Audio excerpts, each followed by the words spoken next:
자, 회의관리 2급 문제 31번부터 40번까지 한번 보겠습니다. 자, 마지막 파트가 되겠습니다. 자, 회의관리 2급 문제 31번입니다. 다음에 자료 계산표는 직원의 실수로 오류가 발생합니다. 오류를 수정한 후 차변과 대변의 합계 금액을 계산하면 얼마인가? 입니다. 자, 여기서 이제 핵심이 뭐냐면은 자산과 비용은 왼쪽으로 기재를 해야 되고요. 자산과 비용. 그 다음에 부채하고 자본하고 수익은 오른쪽에 기입을 해야 돼요. 그러니까 이 문제의 핵심은요. 그러니까 잘못되어 있는 부분이 있을 거예요. 이게 나열한 부분이. 그래서 그거를 올바르게 찾아라 이 뜻인 거예요. 자, 볼까요?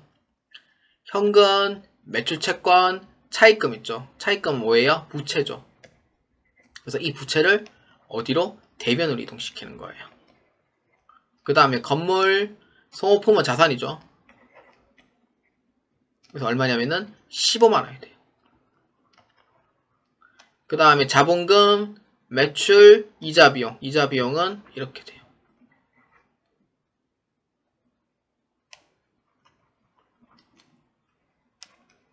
그 다음에 보험료, 임대료 뭐예요? 임대료는 수익이죠. 그렇기 때문에 이렇게 옮기는 거예요. 이렇게 옮기면은 차변과 대변의 잔액이 일치를 해야 돼요. 그러니까 이 문제에 묻는 핵심은 자산과 비용은 차변에 인식되고 부채와 자본과 수익은 대변에 기입하는 그걸 알고 계셔야지만 이 문제를 보실 수가 있어요. 그렇기 때문에 차변에 기재되는 금액도 아마 금액이 상당히 내려갈 거예요. 자, 이렇게 111만원 나올 겁니다.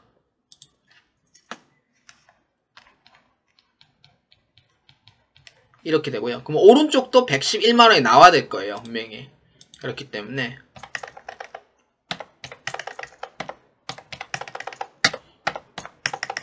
얼마예요? 111만원 이렇게 돼요. 이렇게 됩니다. 그렇기 때문에 차변의 잔액과 대변의 잔액이 일치해야 돼요. 그렇기 때문에 이에 해당한 정답 몇 번? 2번으로 체크해 주시면 되겠습니다. 자, 회의관리 2급 문제 32번입니다. 다음은 주식계사 3일에 2021년도 재무상태표 자료입니다. 주식계사 3일에 2021년도 10월 31일 유형자산의 장부금액을 계산하면 얼마인가? 입니다. 자, 유형자산 장부금액이죠. 자, 볼까요? 자, 보면은 유형자산의 장부금액은요. 감가상각 누계액을 뺀 금액이 장부금액이 돼요. 여기가 해당하는 금액이 장부금액이 돼요. 그러니까 상각 누계액을 뺀 금액이 장부금액이고요. 저3회계 1, 2급 때 이거 조회 문제 때 가끔 나오죠. 그러니까 이렇게 보시면 돼요. 이게 바로 장부 금액이더라. 이렇게 이제 보시면 돼요. 이 세 개를 다 더해 주시면 돼요. 그래서 비품하고 상각 누계액을 빼면은 이 금액이 나오는 거고, 건물하고 상각 누계액 빼면은 이 금액이 나오는 거고, 차량방구도 이렇게 똑같이 빼면은 이 금액이더라. 이렇게 보아주시면 됩니다. 그렇기 때문에 비품이 얼마냐면은 1390만원, 5000만원, 3500만원. 그렇기 때문에 얼마예요? 9890만원이에요. 그렇기 때문에 이에 해당한 정답 몇 번? 3번으로 체크해 주시면 되겠습니다. 자, 회의관리 2급 문제 33번입니다. 주식회사 3일에 기말 상품 재고 내역은 다음과 같다. 다음 중 수량 차이가 비정상적 원인에 의한 경우 회계 처리로 가장 옳은 것은? 입니다. 자, 이 문제는요. 아까 10번 때는 거기 평가 손실에 대한 문제였고요. 2번 문제는 이제 감목 손실에 대한 부분이에요. 그래서 실제 수량과 장부상 수량이 안 맞는 경우에 해당하는 부분이고요. 차이는 몇 개 차이 나요? 그래서 4개 차이 나죠. 4개 차이 나는 부분에 원가의 금액만큼 곱해주면 돼요. 그래서 얼마? 5,000원입니다. 그래서 얼마냐면은 4, 5, 20, 2만원만큼이 해당이 되고, 근데 이 문제에서 비정상적인 원인이기 때문에 어떻게 하면 돼요? 영업 외 비용으로 처리하시면 돼요. 이거는 매출원가 포함시키면 안 돼요. 정상적인 간모가 아니기 때문에. 그래서 이렇게 이제 보아주시면은 이 답을 찾을 수가 있어요. 자, 그래서 자산의 원가와 판매가는 평가 손익에 대해서 묻는 문제이기 때문에 사실상 이 부분에 대한 부분은 해당 사항이 없어요. 그래서 5,000원까지 여기까지만 해당이 되는 게 간모 손실에 해당 부분입니다. 그렇기 때문에 1번은 정상적인 간모일 때 이제 해당이 되는 부분이고요. 3번은 비정상적인 간모일 때 해당하는 부분이에요. 48,000원은 해당 사항이 없습니다. 그렇기 때문에 이에 해당하는 정답 몇 번? 3번으로 체크해 주시면 되겠습니다. 자, 회의관리 2급 문제 34번입니다. 다음은 주식회사 3일에 매출 채권과 관련된 주석을 발췌한 것이다. 다음 설명 중 가장 올바르지 않은 것은? 입니다. 자, 볼까요? 매출 채권이 1억 5천만원, 그 다음에 1억 2천만원, 대손 충당금이 3천만원, 600만원 이렇게 되어 있어요. 자, 하나하나씩 한번 봅시다. 자, 1번입니다. 회사가 매출한 금액 중 2023년 말 아직 받지 못한 매출 채권 총액은 1억 5천만원입니다. 맞아요? 틀려요? 그렇죠. 매출 채권은 이게 총 받지 못한 금액이죠. 그렇기 때문에 1번에 대한 얘기는 맞아요? 틀려요? 맞다. 이렇게 보아주시면 되겠습니다. 자, 그 다음 2번입니다. 2023년 말 회사가 매출 채권의 회수 가능성을 측정하여 회수가 불가능할 것이라 추정한 금액은 매출 채권 총액 대비 약 20%이다. 그러니까 2023년 말에 대손 충당금이 지금 3천만원 정도 쌓여 있고요.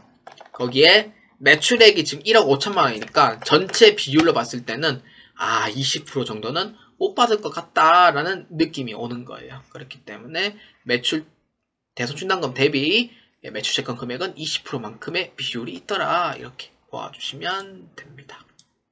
자, 3번입니다. 2022년 말 회사의 재무 상태표 본문에 표시될 매출 채권 장부 금액은 1억 1,400만원이다. 이 두 개 빼면은 이제 순장부 금액이 나와요. 그래서 얼마냐면은 이 두 개 1억 1,400만원이 반영되는 금액이다. 맞다. 이렇게 봐주시면 됩니다. 자, 그 다음 4번입니다. 2023년 말 결산 전 대손 충당금 잔액이 2022년 말 대손 충당금이 600만원이라고 한다면은 2023년에 대손 상각비는 3천만원이다. 맞아요? 틀려요? 아니죠. 왜냐면은 600만원에서 3천만원만큼 늘었기 때문에 만약에 대손이 없다고 했을 때는 항아리 신유단지 안에 모셔놓은 금액 600만원일 거예요. 그런데 2023년 12월 말자에 해당하는 금액이 3천만원까지 내가 적립을 해야 한다면은 기존에 600만원만큼만 적립되어 있으니까 얼마만큼 더 보충하면 돼요? 그렇죠. 3천만원까지만 넣는다면은 2,400만원을 넣어줘야 된다는 거죠. 이게 바로 대손상각비에 해당하는 금액이 돼요. 그렇기 때문에 4번에 해당하는 부분은 맞아요? 틀려요? 아니다 라고 보아주시면 돼요. 그래서 2023년도 말 대손상각비는 3천만원이 아니고요. 보충하는 금액에 2,400만원이더라 라고 보아주시면 돼요. 그래서 이에 해당하는 정답 몇 번? 4번으로 체크해 주시면 되겠습니다. 자, 회의관리 2급 문제 35번입니다. 회사의 외부 감사인은 재무제표에 대한 의견을 감사보고서에 표명하는데 이를 감사의견이라 합니다.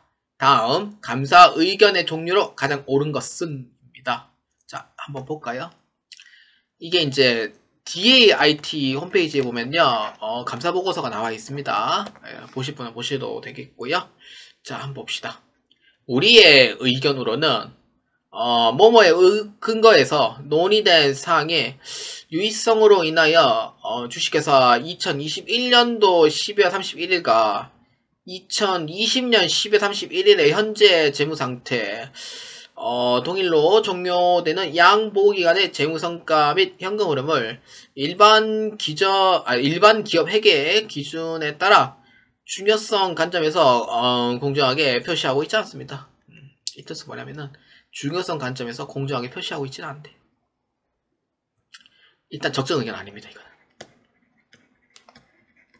근데 의견 거절은요, 그 의견 자체를 안 낸다는 뉘앙스를 이제 품어야 돼요. 그래서 의견 거절 나올 수가 없고, 한정 의견 아니면은 부적정 의견이 의견이 좀 많이 쏠리게 됩니다. 그렇기 때문에 중요성 관점에서 공정하게 표시하고 있지 않다는 것은 상당한 개판을 쳤다는 의미가 돼요. 그렇기 때문에 이거는 부적정 의견이 됩니다.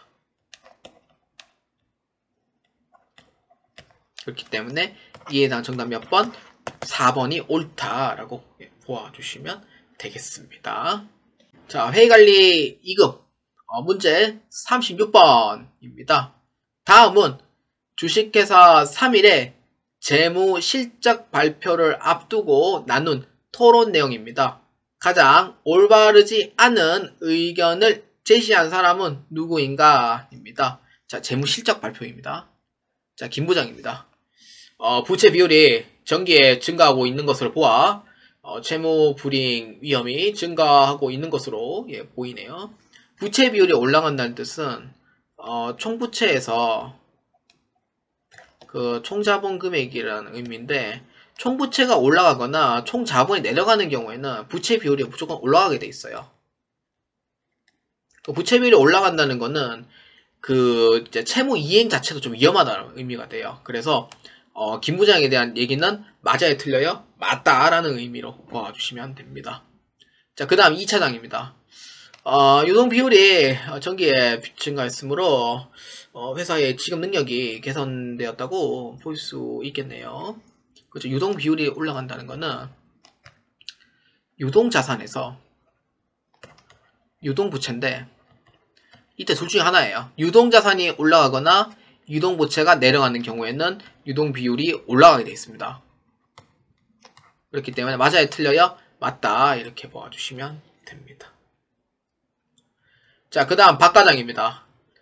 매출 채권 회전율이 전기에 비해 증가한 것으로 보아 대금 회수가 잘 된 것으로 보입니다만, 이렇게 이제 매출 채권 회전율이 이제 증가했다는 의미는 이제 회수 기간도 이제 짧아졌다는 의미가 되고, 그 다음에 짧아졌다는 의미가 돼요. 맞아요. 짧아졌다는 의미가 되고, 회전율이 올라갔다는 의미가 돼요. 그렇기 때문에 대금 회수가 잘 된다는 것으로 이제 보는 게 맞아요.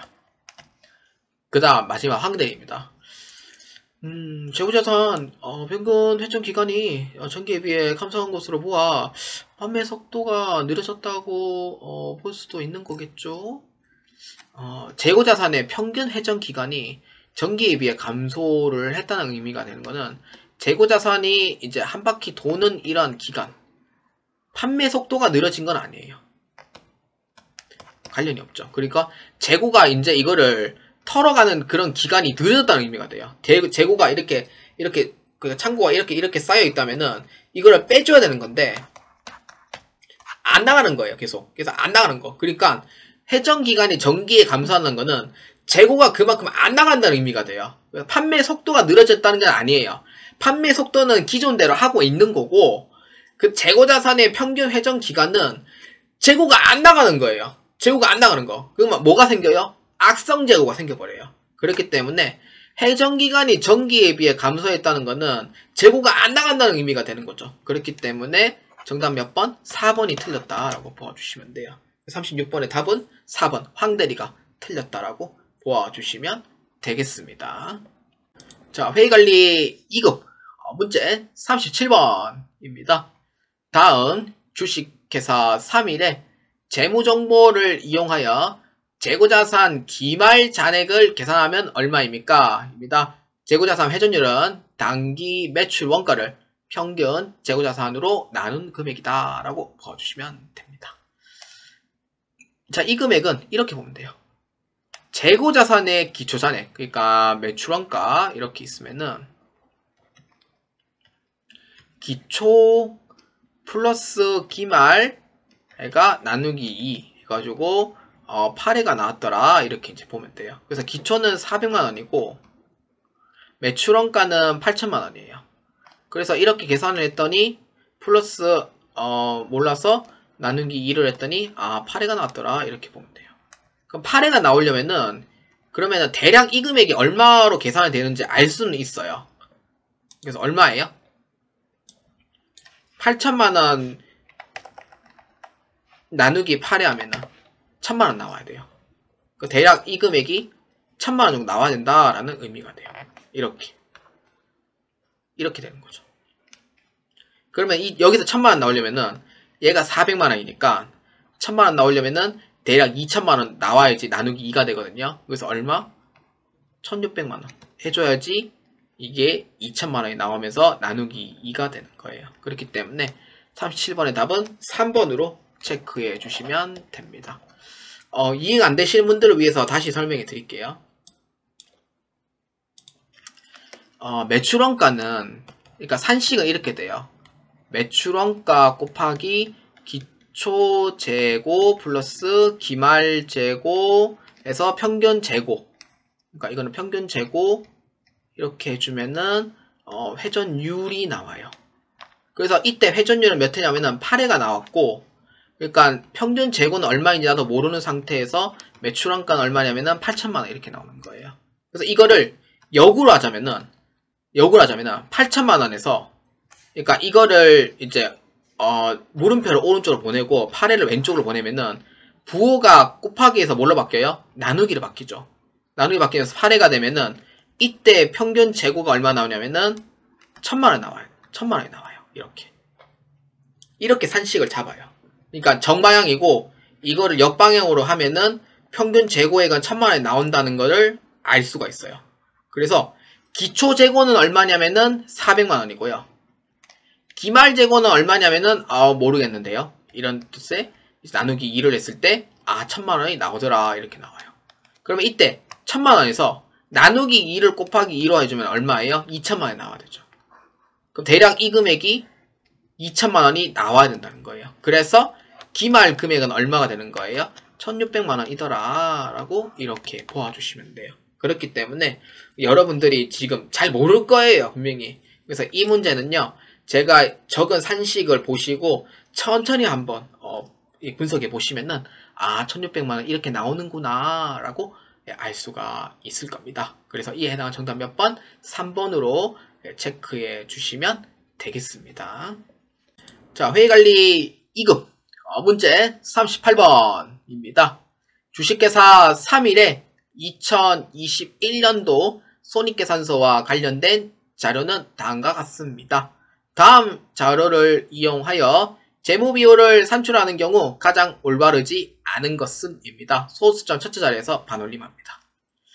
이 문제는 이렇게 이 매출액이 기준점이에요. 모든 비율을 봤을 때 매출액으로 기준점을 잡습니다. 그래서 매출액에서 매출원가를 빼면 뭐예요? 매출 총이익이 나오죠. 얼마예요? 240만원이더라. 이렇게 보면 되고, 그다음 판관비를 뺐을 때 영업이익은 얼마 나와요? 그렇죠. 150만 나오죠. 자, 그 다음에 영업의 수익과 영업의 비용을 빼요. 그래서 얼마예요? 200만원에 30만원 빼면은 170만원이 돼요. 이게 바로 세전이익이죠. 세전이익에서 법인세 비용을 빼면 이제 여기서 당기순이익 얼마 나와요? 그렇죠. 140만원 나옵니다. 아니다. 160만원 나옵니다. 이렇게 되죠. 자, 이렇게 해서 계산해 주시면 돼요. 자, 한번 볼까요? 자, 매출 총 이익률을 봐요. 자, 240만원에서 모든 기준은 다 매출액이에요. 그렇기 때문에 600만원만큼 나눠주면 돼요. 그래서 얼마? 0.4, 40%가 나와요. 그러니까 모든 기준은 매출액 기준으로 잡아주면 돼요. 그래서 240만원에서 매출액 600만원만큼 나눠주니 얼마? 40%가 나오더라. 이렇게 보면 돼요. 이게 바로 매출액 총이익률. 그 다음에 영업이익은 얼마냐면은 자, 240만원에서 90만원 빼면은 150만원 나오죠. 150만원에서 나누기 600만원이에요. 그래서 얼마? 0.25, 25%가 나옵니다. 그러니까 모든 기준점 매출액으로 다 계산해주면 돼요. 그래서 얼마냐면은 25%더라 이렇게 나오는 거고, 그 다음에 당기순이익률은 얼마냐면은 160만원에서 나누기 600만원만큼 나와주면 돼요. 얼마? 26.67입니다. 매출액 600만원. 그래서 얼마냐면은 26.67%. 첫째 짤 반올림이니까 27% 이렇게 잡으면 돼요. 맞아요? 틀려요? 맞다. 이렇게 보면 돼요. 그러면은 주당 순이익률은 얼마예요? 주당 순이익률은 그러면은 이렇게 이제 보면 되는 거죠. 1620원 나와 있잖아요. 거기에 당기순이익이 160만원이니까 1000주만큼 해주면 돼요. 그래서 얼마예요? 한 주당?